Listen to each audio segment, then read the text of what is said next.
Hello students, आज हम 1D graph generator का डिटेल्ड स्टडी करेंगे। तो एक 1D ग्राफ जनरेटर जो होता है वो एक्चुअली में एक इलेक्ट्रोस्टैटिक जनरेटर है, जिसका इन्वेंशन अमेरिकन फिजिसिस्ट रॉबर्ट जे 1D ग्राफ ने किया था। और इसका जो यूज़ है यह हाई इलेक्ट्रिक पोटेंशियल को क्रिएट करने में किया जाता है। और इस हाई इलेक्ट्रिक पोटेंशियल का यूज़ जो है वह चार्ज पार्टिकल को एक्सेलरेट करने में किया जाता है। और यह जो हाई इलेक्ट्रिक पोटेंशियल है, इसका वैल्यू लगभग कुछ मिलियन वोल्ट्स तक हो सकता है। तो आइए देखते हैं जो 1D ग्राफ का वर्क प्रिंसिपल है वह क्या होता है। मान लेते हैं कि हम कोई बड़ा सा स्फेरिकल शेल लेते हैं जिसका रेडियस r हो। तो और अगर हम उस स्फेरिकल शेल के ऊपर कुछ चार्ज q प्रोवाइड करते हैं तो यह चार्ज जो है इसके चारों ओर यूनिफॉर्मली डिस्ट्रीब्यूट हो जाता है। इस चार्ज के कारण इस स्फीयर के अंदर इलेक्ट्रिक फील्ड का वैल्यू 0 होता है, लेकिन इलेक्ट्रिक पोटेंशियल का जो वैल्यू होता है वह 0 नहीं होता है बल्कि कांस्टेंट हो जाता है।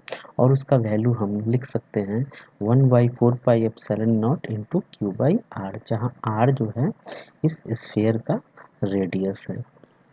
अब अगर हम किसी तरह इस स्मॉल रेडियस के बड़े वाले स्फीयर के अंदर एक स्मॉल रेडियस का कोई स्फीयर हम इसमें रख देते हैं और उस पर कोई चार्ज हमने स्मॉल चार्ज क्यू दे देते हैं, तो क्या हो जाएगा?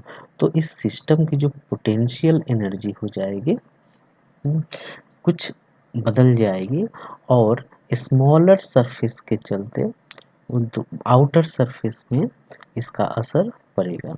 तो आइए देखते हैं कि इसके स्मॉलर स्फीयर और लार्जर स्फीयर में पोटेंशियल एनर्जी किस तरह से चेंज हो जाती है। तो at the surface of smaller sphere, अगर हम स्मॉलर स्फीयर की हम बात करते हैं तो यहाँ डायग्राम आपको दिया हुआ है। तो यहाँ पर हम देख पा रहे हैं ये स्मॉलर स्फीयर है जिसका रेडियस स्मॉल r है। तो यहाँ पर जो v यानी पोटेंशियल r1 यानी स्मॉल रेडियस के चलते ये हो जाएगी 1/4πε0 इंटू Q/r। और लार्जर स्फीयर पर 1/4πε0 इंटू Q/R हो जाएगा। अब जो टोटल चार्ज है जो हमने आउटर रेडियस में कैपिटल Q और इनर रेडियस में स्मॉल q दिया था, वह टोटल चार्ज हो जाएगा small q plus capital Q। तो इस तरह से टोटल पोटेंशियल एनर्जी इस पूरे सिस्टम की देखते हैं क्या हो जाता है। अब potential inside conducting spherical shell of radius r carrying charge q यानी आउटर स्फेरिकल शेल पर जो पोटेंशियल है वो v capital R is equal to 1/4πε0 into इस पर जो चार्ज था q डिवाइडेड बाय r, इसका capital R and plus small q by capital R यहाँ पर हो जाएगा। और उसी तरह से जो लार्जर शेल है इसका ये हमारा जो पोटेंशियल है वो निकल गया है। अब इस तरह से जो इनर शेल है यानी स्मॉलर शेल है उसका हो जाएगा potential 1/4πε0 into capital Q by capital R, जो कि पूरे स्फीयर तक कांस्टेंट है। तो इसके अंदर भी वही वोल्टेज होगा, वही पोटेंशियल होगा और ये कांस्टेंट होगा। तो यहाँ पर हमने लिख दिया Q/R and plus small q by small r, ये स्मॉलर रेडियस के चलते। तो यहाँ पर देखिए हमें दोनों स्फीयर का जो पोटेंशियल है वो हमें अलग अलग मिल चुका है। अगर हम v स्मॉल r से v कैपिटल R को सब्ट्रैक्ट करते हैं तो हमें मिल जाता है Q/4πε0 into 1 small r minus 1 capital R। अब आप देखिए कि अगर ये जो 1/r है एंड माइनस 1 कैपिटल R, ये तो पॉजिटिव ही होगा जैसा कि मैथमेटिकली हम लोग देख पा रहे हैं। तो अगर यह Q पॉजिटिव चार्ज हो तो v small r minus v capital R का वैल्यू पॉजिटिव हमें मिल जाएगा। इससे ये पता चलता है कि ये जो इनर स्फीयर है ये हमेशा हाई पोटेंशियल पर रहता है और जो आउटर स्फीयर है ये लो पोटेंशियल पर रहता है। तो अगर हम दोनों स्फीयर्स को किसी तरह किसी पतले तार से जोड़ दें तो इस स्मॉलर स्फीयर से चार्ज जो है आउटर स्फीयर में ट्रांसफ़र हो जाएगा, चाहे आउटर स्फीयर में कितना ही ज़्यादा चार्ज क्यों ना प्रेजेंट रहे। तो अब जब हम स्मॉलर रेडियस से स्मॉलर स्फीयर से और आउटर स्फीयर में यानी लार्जर स्फीयर में चार्ज ट्रांसफ़र होता जाएगा और स्मॉलर स्फीयर में बाहर से चार्ज देते हम जाएंगे, तो यह चार्ज तब तक आउटर स्फीयर में ट्रांसफ़र होता जाएगा जब तक कि जो एयर का जो ब्रेकडाउन है वह ना हो जाए। एयर का जो ब्रेकडाउन लिमिट है वह 3 × 10⁶ वोल्ट पर मीटर होता है। उस लिमिट तक हम आउटर स्फीयर में चार्ज दे सकते हैं। तो इस तरह से हम देखते हैं कि जो आउटर स्फीयर है उसमें हम ज़्यादा से ज़्यादा चार्ज दे सकते हैं और यह मिलियंस ऑफ वोल्ट्स के रूप में हमको मिलता है। तो ये वान डी ग्राफ जनरेटर का प्रिंसिपल है।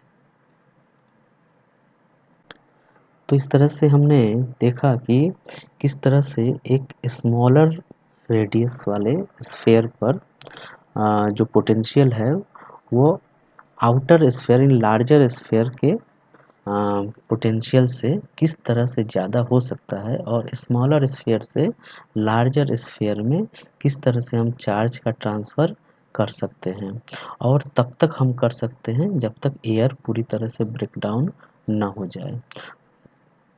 अब हम कंस्ट्रक्शन और working one D graph generator का यहाँ डिस्कस करेंगे।